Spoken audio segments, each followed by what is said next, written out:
The other big story from the world of politics, President Trump greeted by protests as he arrived to speak at the opening of the Mississippi Civil Rights Museum. Yeah, and some prominent civil rights leaders and elected officials were no-shows. ABC's David Wright has more for us. David, good morning. Good morning, Tom and Paula. The president was solemn and respectful during his brief visit to the Civil Rights Museum, but his presence there enraged some civil rights activists who see him as part of the problem.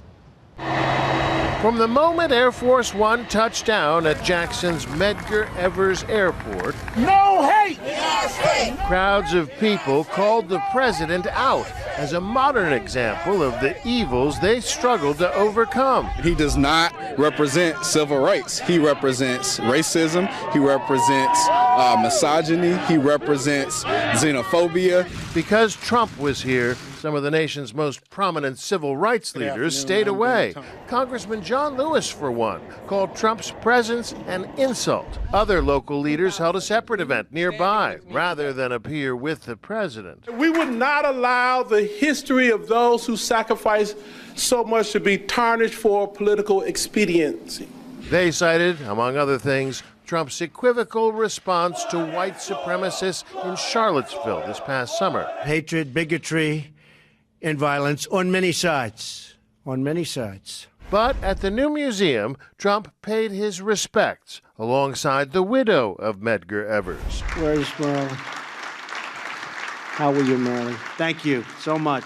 Highly respected. Trump seemed humbled by the courage and sacrifice of the young NAACP organizer who was shot in the back by a KKK member and is now a civil rights icon. He was a great American hero. That is what others honored in this museum were, true American heroes.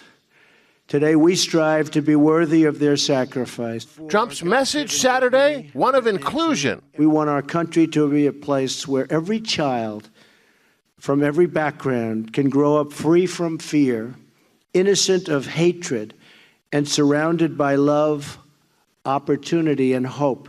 And despite the backlash, his own supporters gave him credit for coming. Most of us support him trying to do the right thing. Nobody's perfect, but at least he's trying. Mississippi really was ground zero for so much of the civil rights movement, and people have hoped that that museum would unite people all these years later. But the wounds from that era are still open, and many people feel the president hasn't helped. Tom, Paula? David Wright for us this morning from West Palm Beach. David, thank you. Hi, everyone. George Stephanopoulos here. Thanks for checking out the ABC News YouTube channel. If you'd like to get more videos, show highlights, and watch live event coverage, click on the right over here to subscribe to our channel. And don't forget to download the ABC News app for breaking news alerts. Thanks for watching.